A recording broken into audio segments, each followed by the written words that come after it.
When Brigham Young University President Shane Reese quoted an All In episode during his commencement address in April, I thought we might actually have a chance at getting him on this show. He told the story of Andy Reid's conversion to the church as a BYU student and all that has happened in the years since. And then he said, "It is a classic BYU story, a story of becoming. It is a story full of triumphs and trials as well as highs and lows. It is a story marked by daily decisions to choose Christian discipleship and the courage to embrace what Ruth L. Okediji described as a fully integrated life, a life in which religious convictions and professional pursuits are harmonized, not compartmentalized." As I prepared for this interview, I discovered that President Reese's story is also a classic BYU story, a story of becoming. President Shane Reese has been serving as the academic vice president at BYU since 2019. Prior to beginning his tenure as president of Brigham Young University in May 2023, President Shane Reese had been serving as academic vice president since 2019. He previously served as dean of the College of Physical and Mathematical Sciences and joined the BYU statistics faculty in 2001. President Reese earned bachelor's and master's degrees in statistics from BYU and a doctoral degree in statistics from Texas A&M. Reese has used his work in solving problems in professional sports franchises, national security, and business. He and his wife, Wendy, are the parents of 3 children. This is All In, an LDS Living podcast where we ask the question, what does it really mean to be all in the gospel of Jesus Christ? I'm Morgan Pearson, and I am so honored to have President Shane Reese on the line with me today. President Reese, welcome. Oh, thank you. Thanks for having me. I'm really excited to be here and be with you today. Well, I'll be honest with you. I have a few friends that are at BYU in various capacities, and every single one of them speaks so highly of you. And I think that's a credit to you and all that you're doing. I know there was a lot of excitement when you were announced as president. And so I just am so excited to learn more about you and to learn from you. But I wanted to start today. I learned something as I was preparing for this interview that I didn't know, and that is that you were raised by a single mom. And I think that is remarkable. I have so much respect, especially as a new mom. I'm like, I have no idea how single moms do it. So I wondered, could you tell us a little bit about your mom and what she instilled in you that has prepared you for the role that you now have as president of Brigham Young University? Yeah. Well, certainly as a father, I'm going to jump away from being president for a couple of minutes and tell you, as a father of 3 children, I don't know how my mom did it either. I am amazed. My mom's a tremendous example to me. She really is my hero in so many ways. Times weren't always easy for us when I was growing up, but I didn't know any better. My mom she's a very positive person, and she kept the vibe very positive around our home. And man, when I think of what things that she taught me when I was growing up that had an impact on kind of who I am as a president of the university, like her fingerprints are all over me when it comes to sort of who I am today. And I'm just so grateful for the way she taught me. The 2 things that sort of just come right to my mind is my mom's work ethic is like crazy strong. She has always been a remarkable employee. She's been a remarkable servant in the church. My mom today is a Relief Society president in a Swahili-speaking branch in Albuquerque, New Mexico, and doesn't speak Swahili. So, and it's a community of refugees who ended up in Albuquerque, and the amount of service that she gives to the sisters in her Relief Society and many of the members of her branch is remarkable. So work ethic is probably the first thing I note. Every time I think that I'm putting in a solid day of work, I think it pales in comparison to what my mom did for the whole time I was growing up. So I just credit her with any sense of work ethic. I worry sometimes that I'm not doing justice to the example of hard work that she showed me, because she's always been an amazing example of hard work. And I'm a big believer in kind of the old fashioned adage of an honest day's work for an honest day's wage. And she taught me that from the time I was a young kid. So I'm always grateful for that. Boy, and there's so many other things, but as I think about it, I hope that people feel when they've interacted with me in one setting or another that they were treated with respect. My mom taught me from the time I was a young kid that you ought to respect other people. You ought to treat other people kind of how you hope to be treated.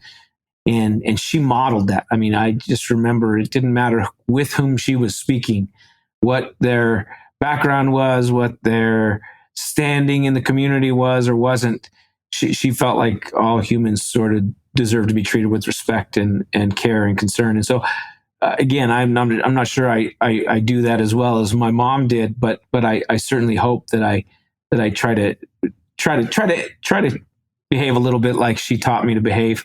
She certainly believed in the principle of respect, and so she might say that the piece I haven't really mastered very well is respecting your elders. But other than that, I am grateful for my mom. She's such an incredible example, and it's a tough road being a parent, period. But boy, when you're doing it and going along that path as a single parent, it's remarkable. And she exemplified the best of parenting and having to really fulfill it, in our case, both mom and dad. I remember one time going to a primary and they were said, well, do you want to make Father's Day cards for your dad? And one of my primary teachers said, well, maybe you want to make one for your mom.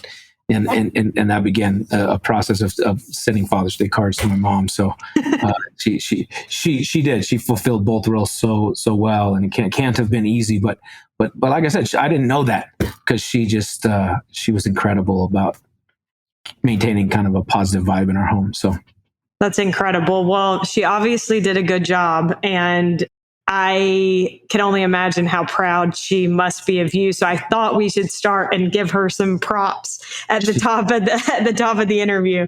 She's earned all the props she gets. So perfect. Well, I want to start, I guess, kind of with a story that involves her.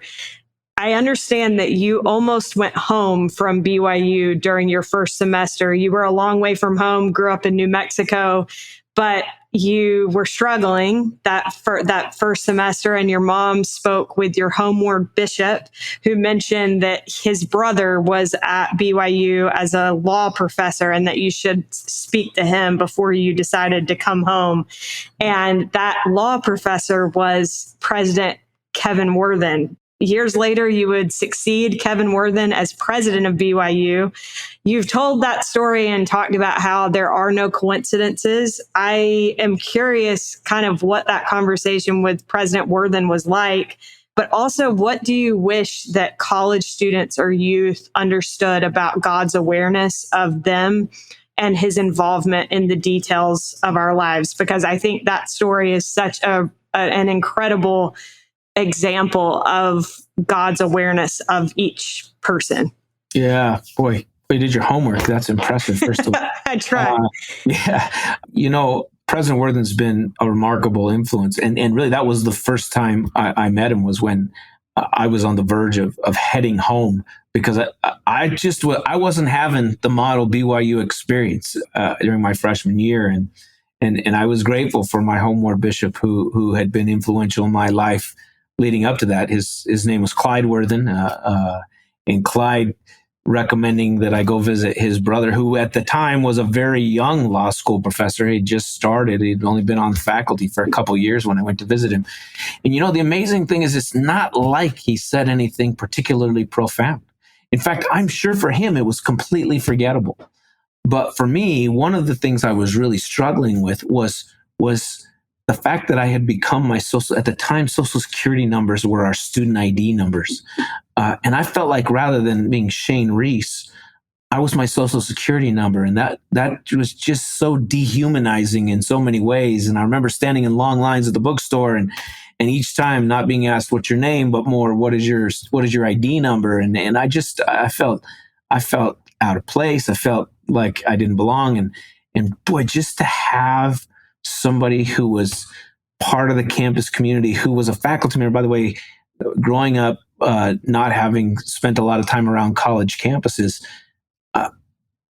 I viewed faculty members as kind of these sort of bigger than life, characters, and to have one of them spend some time, call me by my name, and tell me. The thing I remember was, I think if you'll give it a chance, you'll find that you really like BYU. And it was just that moment of individual attention that made the difference for me.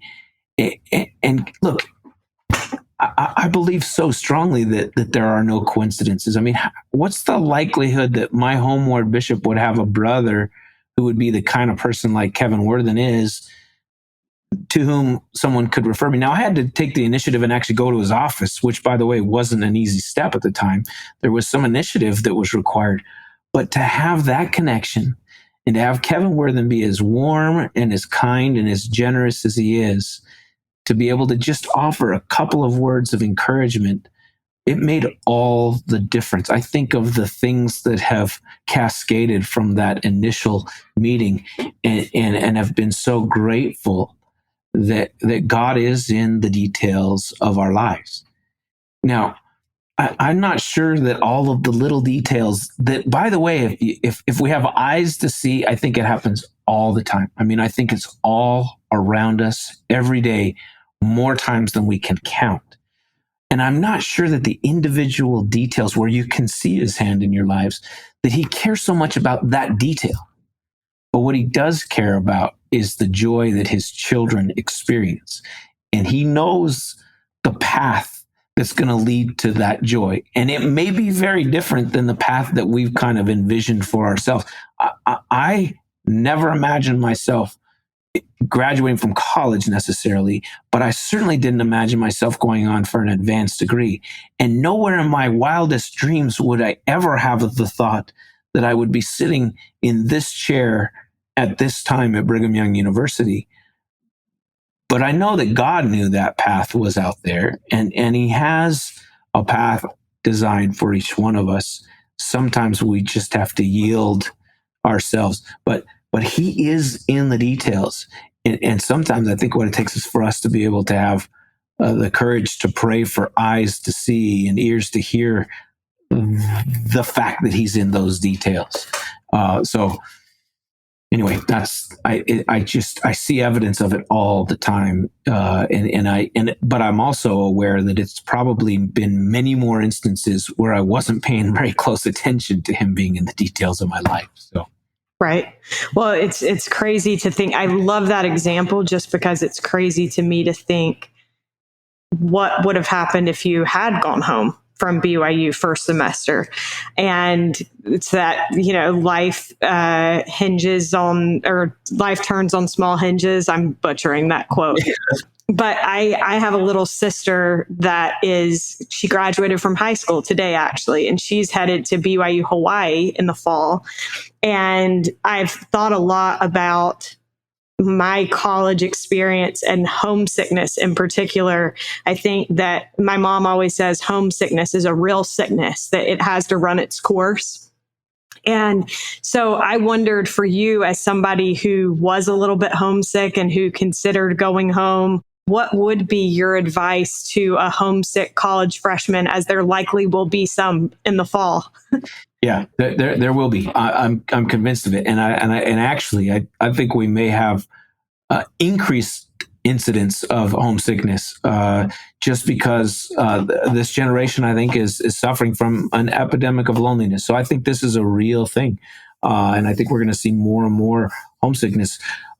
One of the things I love, and it's maybe counterintuitive for students as they get to campus here at BYU or at BYU Hawaii or at BYU Idaho, or candidly, any place where you're not really close to your comfort zone. Because I think that it'll happen at many institutions, not just our CES institutions. But I love what Elder Christofferson, when he talked about the doctrine of belonging, he said, which candidly, belonging is the antidote to homesickness.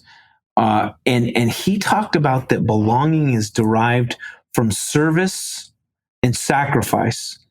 And I remember when I first read that thinking, what does that have to do with belonging? And really, I think the summary is that the secret to that sort of homesickness dilemma that so many students, when they arrive on a college campus, find themselves, is that they got to get outside themselves. And service and sacrifice get us outside of ourselves.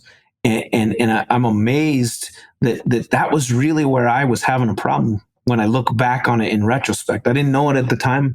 And it wasn't until talking about this experience with Kevin Worthen that I realized, yeah, when I was most homesick, I was caught up in Shane Reese. I was in a me-centric mode.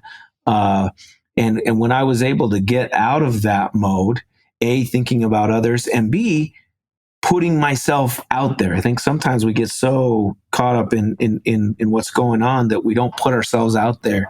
And so my advice is really the similar advice. I'll just riff off of Elder Christofferson, which is get yourself out there. So, and that's going to mean going to some activities that are out of your comfort zone. It's going to mean talking to people with whom you're not familiar, and that's way out of your comfort zone.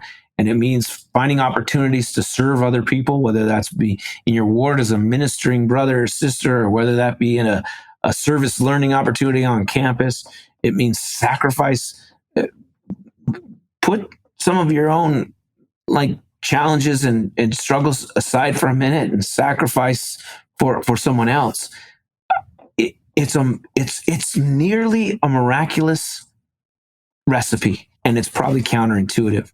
I think so often we get in this mode of being homesick and we want to nurture and hold on to that homesickness and coddle the homesickness rather than relieve ourselves of it. So I would just tell our students when they get to campus is listen to Elder Christofferson, because he's got some great counsel on how we create a sense of belonging.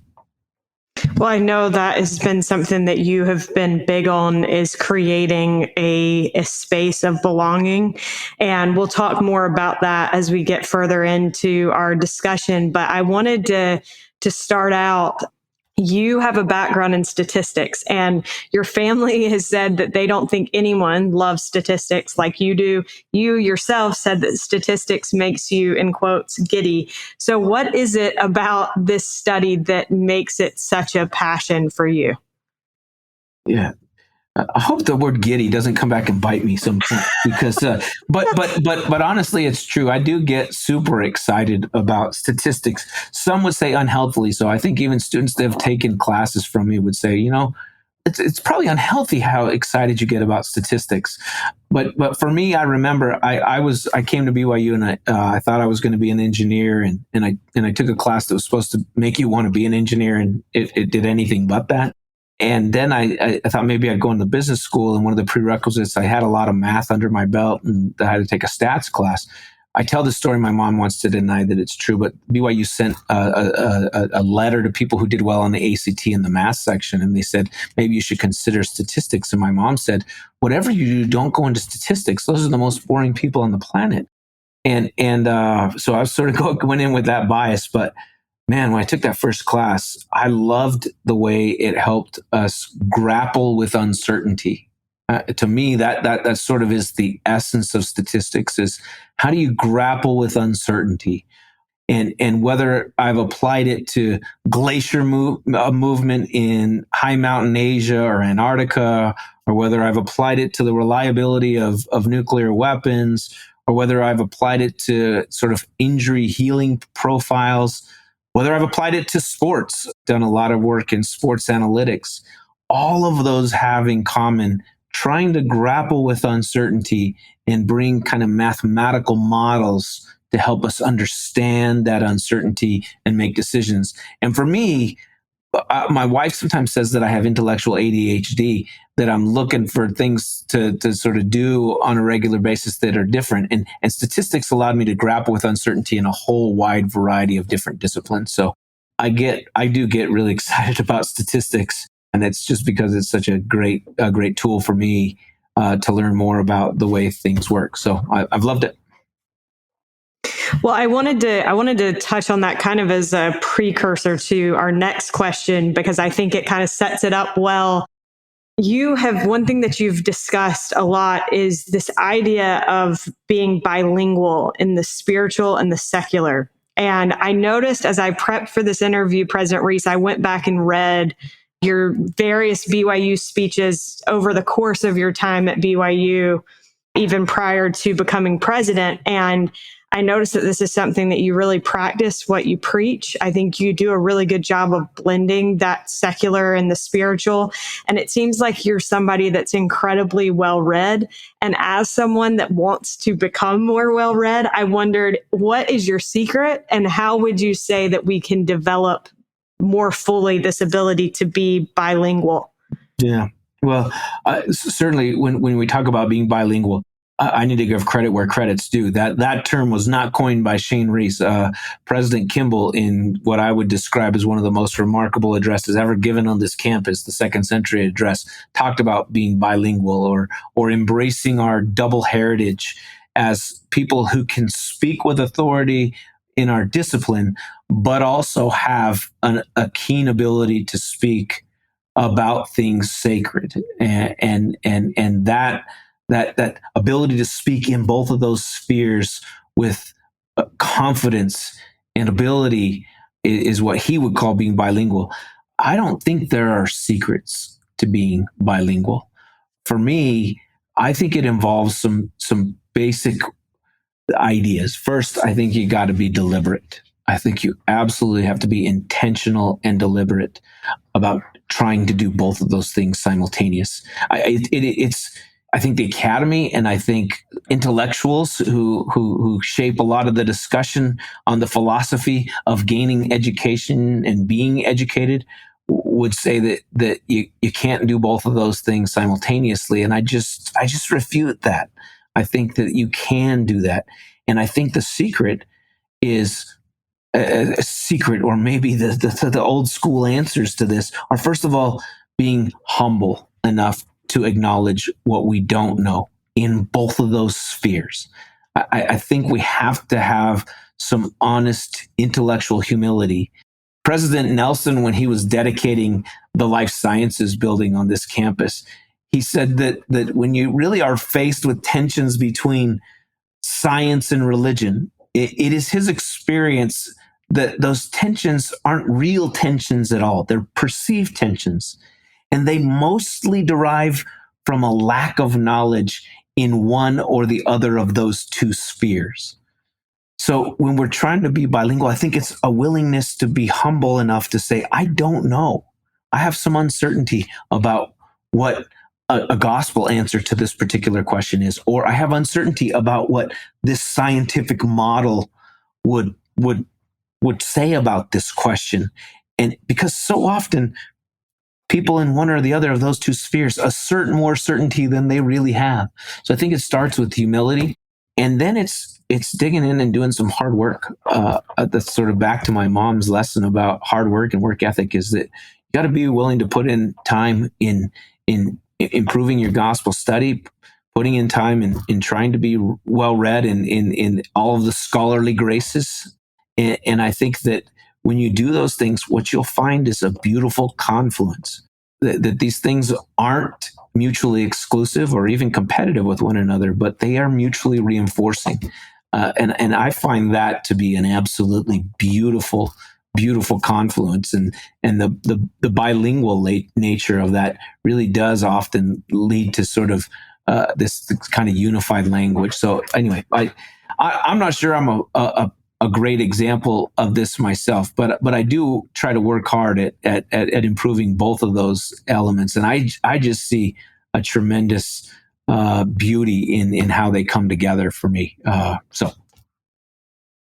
Well, like I said, I was really impressed as I went back and read some of your talks and the many different sources that you pull from, and it made me want to be better. So thank you for that. And I want to come back to this idea of academia that you mentioned, but before we get too far into that, I wanted to ask you, I imagine that there are many that are listening to this interview who didn't go to BYU, whose kids have no intention of going to BYU. And I wondered what you would say in terms of why any church member, regardless of their history with BYU or their interest, why they should care about what's happening at Brigham Young University right now as a church member. Yeah, boy, that's a great question. And one of the things that I'm now looking above our camera and my screen, because on my wall here, as you walk into my office, the very first thing that's sitting on my wall is I have a framed widow's mite that I got when I was in Jerusalem, which was shortly after I was named president. We went to the Jerusalem Center, and I got a widow's mite, and I put it on my wall, and it's a reminder to me of the incredible contributions that come to Brigham Young University, and many of which are from the tithing funds of the church. So we at the university are super humbled by the generous contribution that we receive from the Church of Jesus Christ of Latter-day Saints, from our board of trustees for our mission at BYU. And so when people ask me questions like you just asked me, I'm pretty stoic about my thoughts on this, because it is not lost on me the generosity from the tithe payers of the church. And when I offer prayers of gratitude on this campus and in my own personal prayers, I regularly express gratitude to our Heavenly Father for the tithe payers of the church and for their generous contributions, which make the mission of this university possible. So I guess I'm not yet answering your question, but I do want to express my gratitude to all those in your listening audience, and certainly the tithe payers worldwide, because it's not lost on me the source of the opportunities that this university has is the tithe payers of the church. So it's important, and we take the stewardship over those funds very seriously. It's something that I don't take lightly. Elder Christofferson, in his charge when he at my inauguration talked about my responsibility as the steward for those sacred funds. And we view all funds that come through the university's coffers, whether they be tithing funds or other donated funds, as sacred funds. And so we're conscientious of the question. But the short answer for me is that we have this important dual mission that we have to have as a church school, as a school that's sponsored by the Church of Jesus Christ of Latter-day Saints, who has as its board of trustees those we sustain as prophets, seers, and revelators. And that sacred trust to carry forth a mission of a university that can simultaneously pursue academic rigor. We've got to prepare people for the jobs that they're going to leave this university and go and take. And we have to develop people who leave this university who can be disciples of Jesus Christ. So we care deeply about that joint mission that we have as a university. And if we're not unique, if we're not different, if we don't provide value other than just a great educational opportunity, then I could imagine that the church would feel like they could give students scholarships to go to any other school for about the same return. But we've got to add something unique. And so we feel the responsibility and the importance of our mission at BYU being unique. And it's my job as the president of the university to make sure that we retain a sharp, laser-like focus on that combined mission. So I think for me, that's why it matters. It matters that BYU be a unique light on the hill that cannot be hid. And that is not, I don't say that from a position of pride or being puffed up. I say it from a perspective of we have to be different from the rest of the academy, and we have to be committed to our unique mission, which, by the way, includes a firm focus on undergraduate teaching as our primary mission. Most universities that are our size have gravitated towards a research focus as their primary focus. And we've got to retain that part of our uniqueness as well.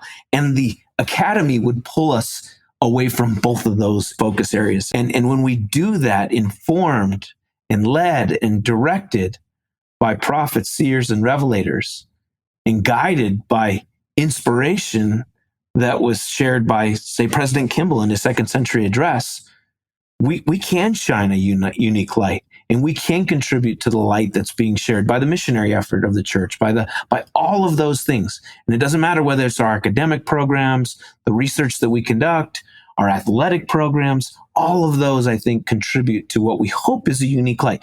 And we're going to make mistakes. We're going to stumble. We're not always going to get it right, but I will tell you that we're firmly committed to getting it right and to trying to be that light that is unique in the space of higher education.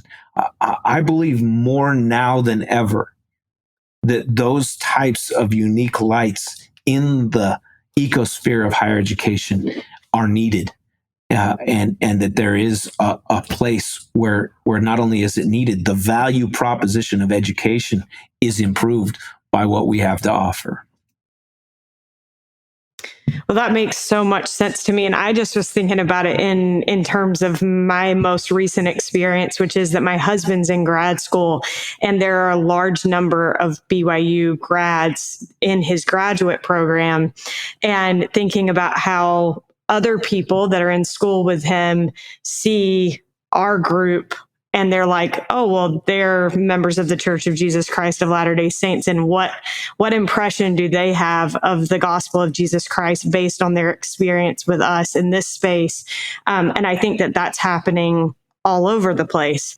So it's interesting to think about. Going back to this idea of academia, President Reese, you have talked about student-centered teaching and research, and you mentioned this, that so many in academia are focused on research. And I will be honest and say that I am not as familiar with the academy and the way that all of that works, but I've spoken with my friends who are professors at BYU who have explained that sometimes this can put BYU in a tough spot because so much is about earning respect through published journals, articles, and research, but that those journal articles tend to not favor looking through a lens of spirituality. I also have heard of people who in recent years have had experiences in classes at BYU where there have been mentions of things like the family proclamation being outdated. And so I wondered, how would you respond to that? And how do you deal with these challenges between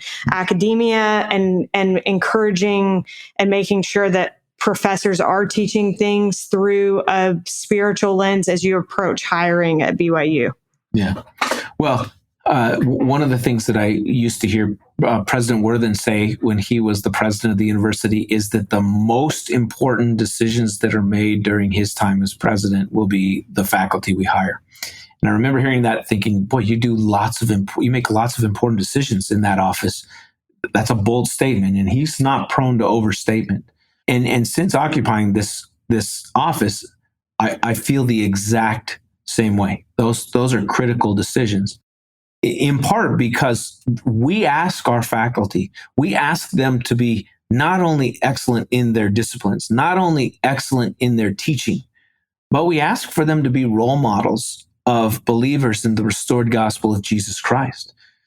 We ask our faculty to boldly and unabashedly declare their witness of the restored gospel of Jesus Christ. And that's a heavy responsibility for our faculty, because we are essentially saying to so many of our faculty, all of our faculty, when they walk through our doors, how can you do what you're being asked at other places and assume this extra responsibility of being a role model? And as the president of the university, I've committed to interviewing as many of those faculty as I can. As the academic vice president, I interviewed all of the faculty. I've had to reduce that to about 50% of the faculty because of my time constraints. But what I want them to hear is from the very top position at the university that we care about both of those things. We want you to be excellent in your sphere of influence as an academic, but we want you to also be bold enough to be a role model for these students. And so clearly articulating who we are as a university and hearing it from my own mouth becomes super critical. And it is vital for us as a university to have faculty who understand that vision for the university and say that they want to be a part of it. Here's the remarkable thing. When I talk to faculty in these interviews, they often tell me what this allows them to do is to be their true, authentic self. Where I call it an additional responsibility, they actually feel like it's liberating because they haven't been able to share those things, to be a full-throated advocate and disciple of Jesus Christ in the classroom and out of the classroom. And we give them that opportunity. So I'm thrilled that we have faculty members who say to themselves, I'm doing this because I feel like this is actually easier than my last job rather than harder, because I'm not having to constrain myself and restrain myself from these other elements. So during the time that I am president, I contend that those are the most important decisions that we'll make. And we have to find faculty who are willing to testify of the truthfulness of the restored gospel of Jesus Christ in classrooms, including things that may or may not be popular in their disciplines. One of the things as well that I think is really important to me, I've often heard this described by our Commissioner of Church Education, Elder Clark Gilbert, that this gives us, and I like the way he's captured it, this gives us an opportunity to ask different questions. This being at a religiously affiliated university, a university sponsored by the Church of Jesus Christ of Latter-day Saints, gives us a chance to ask different questions, supportive questions of the doctrine on the family as found in, say, the Proclamation on the Family. And so we have to lean into that, lean into the Proclamation on the Family and other such doctrines that may or may not be popular. But I think it affords us a real opportunity. And I'm thrilled to say that our faculty, by and large, have made that kind of decision. Well, you mentioned with professors feeling like it's liberating. Often people will say to me, is it hard to get people to come on All In, people that don't typically talk about their faith? And I'm like, actually, no. People always seem very excited to be able to talk about that aspect of their lives because it's so important to people. So I can see that from a professor's standpoint, that would be liberating and freeing. I want to talk a little bit. So one thing that I noticed as I went back and read your previous talks is that people who have followed you since becoming president have probably noticed a few things.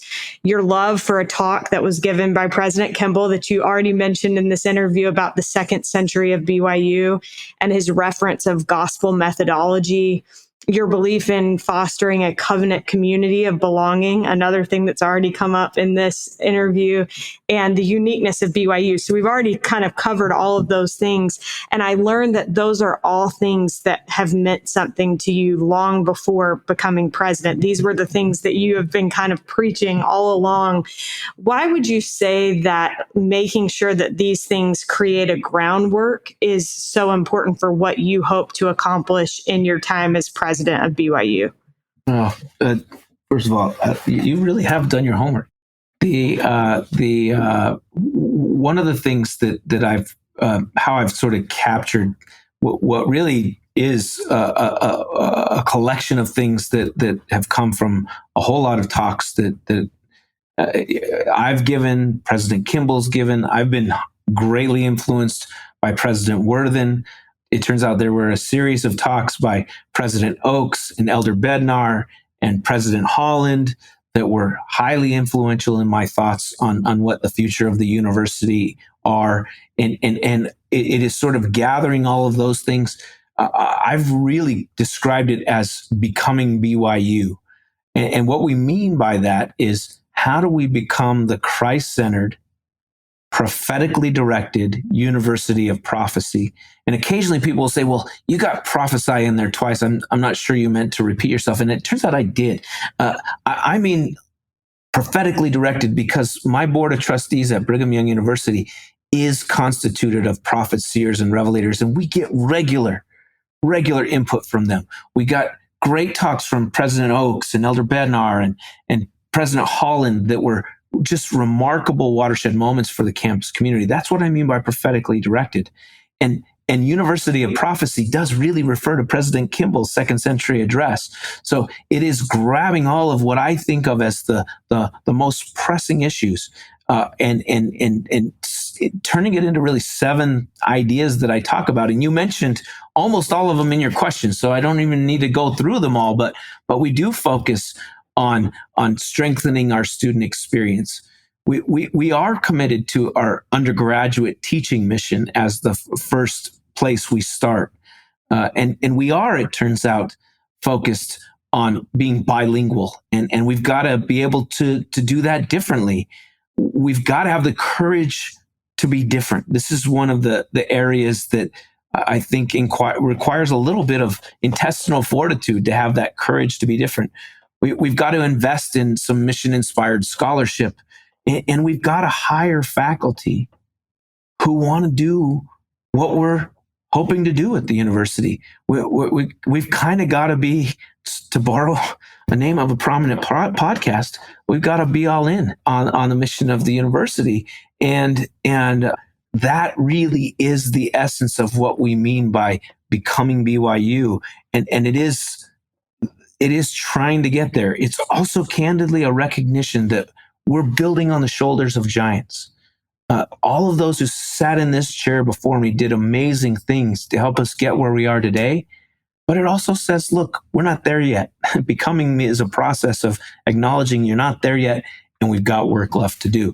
And so it's both a nod to those who have come before and an aspiration for what we might become if we continue to embrace our uniqueness. So I love the question. I could probably keep going on and on about this. I get really excited about this topic because it's something that I talk about often, and it's because I feel so passionately about it. Well, I could listen to you talk about it all day long. But I want to ask you, you mentioned recognizing that there's still room to grow, room to do better. And speaking of that, prior to becoming president of BYU, you were on the BYU Committee on Race, Equity, and Belonging. And this is something that I know matters a lot to you. Somehow this idea of equity and belonging has become a really political one. And I wondered why you would say that creating a place of belonging is actually not political, and why should all members of the church seek to create covenant communities of belonging? Yeah, I love this question. And candidly, I think we as members of the Church of Jesus Christ of Latter-day Saints, when we start with a common primary identity as children of God, I love President Nelson in his first address, where it was directed explicitly and directly to the young adults of the church. And I say young adults because it was not just young single adults, it was young married adults. It was all of the young people of the church. He focused so strongly and distinctly and prophetically on our first shared identity as children of God. When you start with that as your basis, it changes all of the conversations. It throws away all of the politics, and it means that you should treat people with respect and love. It means that you will do that in part because you start with a love of God. And for us as members of the Church of Jesus Christ of Latter-day Saints who understand that identity, perhaps the most prominent example and evidence of our discipleship, of our understanding of our love of God and that we are children of God, is how we treat our brothers and sisters. It's a conversation changer, and we should be better at this than anyone else. And we should be able to do this without being able to be caught up in all of the divisive conversations that are going on around the country around these issues, these politicized discussions, because we start with this common primary identity. And we know that the way we treat other people with respect and love is evidence of our love of God. So I just think that this ought to be a place where we have a position of relative strength. But when we start to try to do things like everyone else does it, and we don't focus on the matters of most substance, right? Instead, we get caught up in ideas of symbolism and that are surface level kinds of discussions. That's when I think we just have the same problems other people have. So it's my hope that we can start with that as our starting point. And when we do, it changes the nature of the discussion. And candidly, it changes the way we treat people, both in terms of long-term treatment and also in terms of the conversation we're having with people. So yeah, I do.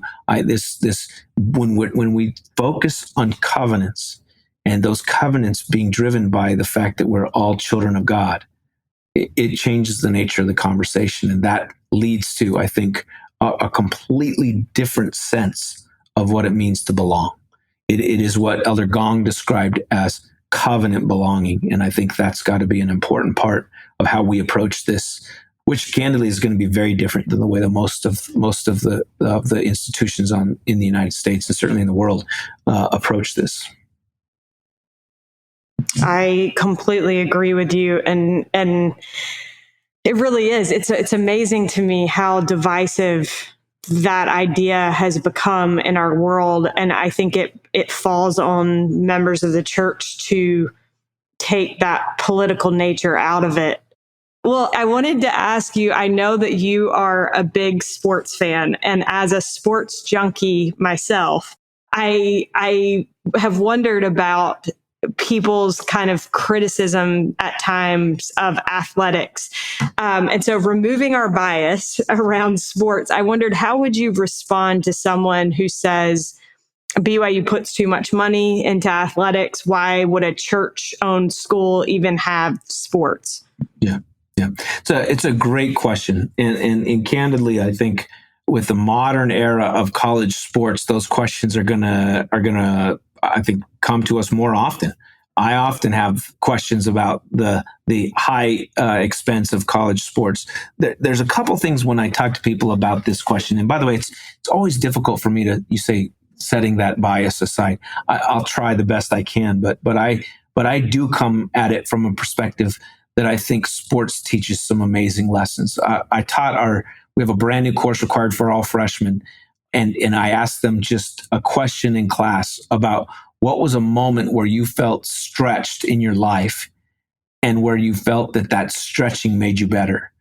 I mean, literally, that's how I asked the question. And I was amazed.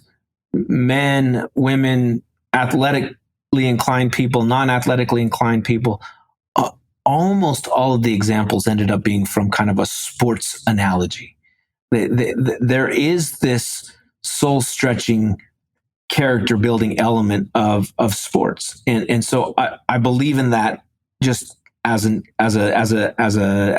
aim. And people will say, well, you can get that from other models. You don't have to rely on high-level, institutionalized college athletics to get that benefit, and they're absolutely right. I can't deny that. But when I have conversations with people about this, and recognizing that I am a little biased, is that, first of all, it's not always known that we not a single cent of tithing dollars goes to our athletics program. We just, that's not how our athletics program is funded. And I always think that's an important thing to start these conversations with. The athletics are funded from the revenues they create and from other donor funds, but that's an important part. But it's also amazing to me what athletics can do to increase the visibility and help with some missionary efforts of the church. And we don't always do it right. And I know we have, again, this is a becoming area for me. We certainly have areas where we can improve, but when we do this right, it's amazing what a tool it can be to share the light of the restored gospel of Jesus Christ with people who may not open their hearts and their minds to the conversation otherwise. I consider just a quick example. This last year, we had a collaborative effort between our athletics program, our alumni organization, and the Church of Jesus Christ of Latter-day Saints to do tailgates, which we called a party with a purpose. Most tailgates are just wild parties to celebrate a football game. But we incorporated in tailgates when we visited other schools, we incorporated a few extra elements. We incorporated a service project, and the church was incredible about helping us with resources for service projects. And we partnered with a local charity in the community where we were visiting. And it was remarkable.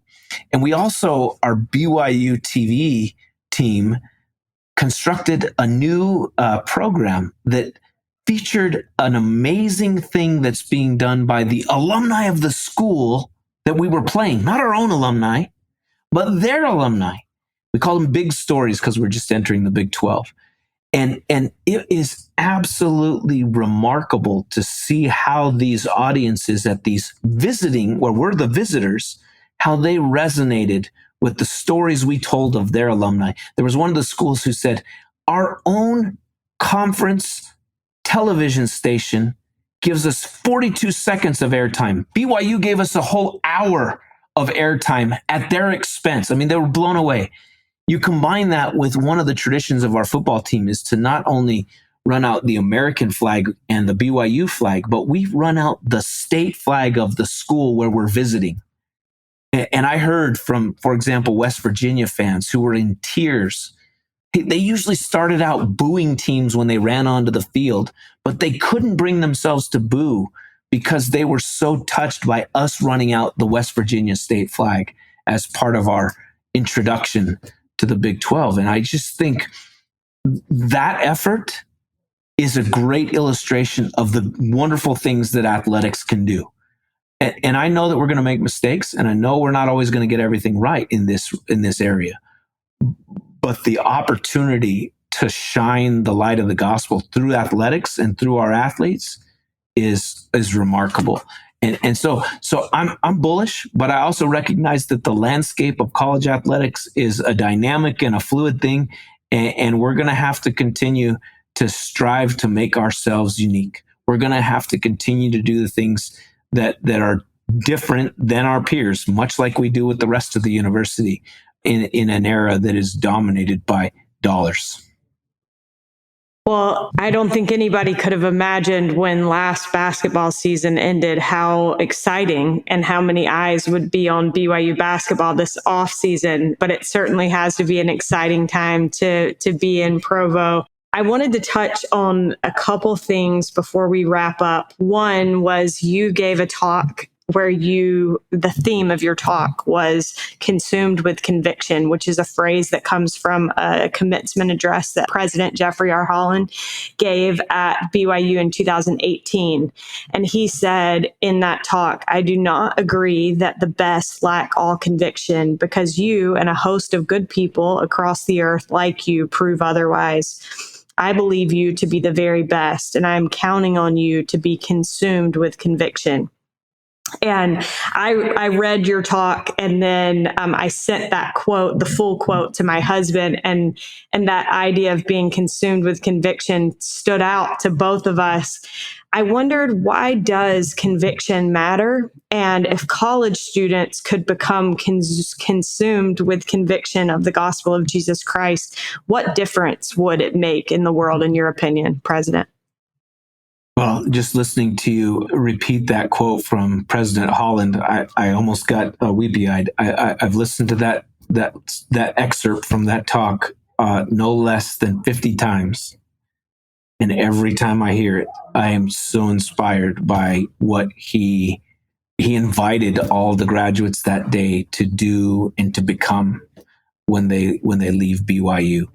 And I just think if students could have a vision of really, to me, what that is an invitation for our students to understand their divine potential.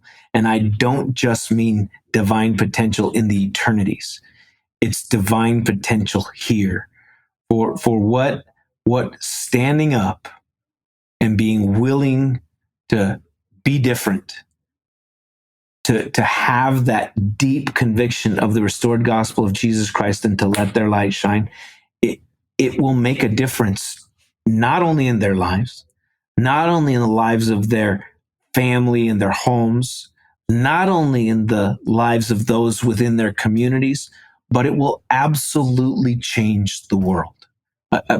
President Holland is also not prone to overstatement, and it's a beautiful, beautiful description of what they can do with their lives. I absolutely love that. It kind of reminds me. I'll just share this real quickly. I received some edits on my inaugural response from members of our board of trustees, and one of the clear messages from those edits was that I needed to think bigger about the impact that our students would have when they left this university. I was really focused on, I was thinking small in terms of the realm of influence. I was thinking about this campus, but they encouraged me to think broader because of what they see in the lives of these rising members of the rising generation. I mean, it is unbelievable, the hope and optimism that is held by our board of trustees in these young people. And I share that. And so I hope they know that.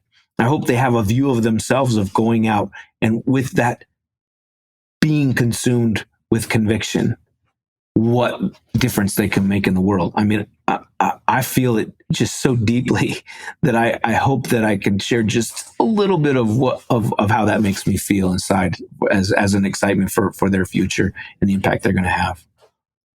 Well, I think college is such a unique time in how pivotal it can be in someone's life. You recently spoke at the BYU commencement, and you gave the example of Andy Reid, who joined the church at BYU, and obviously most recently won a Super Bowl, has won multiple Super Bowls in the last few years. And then thinking about you, we started this interview talking about your choice to stay at BYU and where that's taken you. And hopefully those listening can have an idea, especially those that are young, of their potential and ability to become.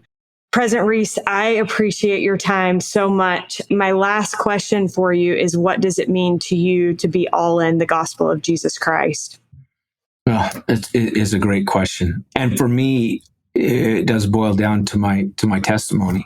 Being all in for me really does mean that I know that we are led today by prophets, seers, and revelators, and that I know that Russell M. Nelson is a prophet, seer, and revelator, and that he has all of the keys that we need to navigate the challenges and the difficulties and the trials and the struggles that we're going to experience. But I know that he's got the keys that will help direct our lives to lead to joy and ultimately eternal life with our Heavenly Father. So it is that knowledge of being all in. It is that I know that being a true disciple of Jesus Christ means that you believe him. You believe him when he said that he's going to make all that's unfair in this life right, and that's a reality.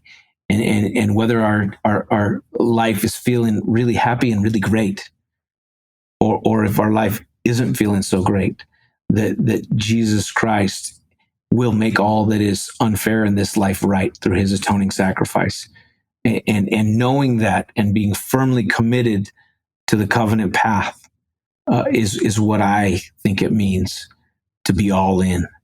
And I'm grateful for those who have had a tremendous influence on my life and have helped me feel those things deeply, because there's been many. There's been my mom. There's been my bishop. We haven't spoken about my wife, who has been an unbelievable source of strength and light in my life. And I wouldn't be half of the man I was if I hadn't have married somebody who made me better at every turn. But all of those things are what it means to me to be all in on the gospel of Jesus Christ. And Morgan, I'm just grateful that you would have me on your program today.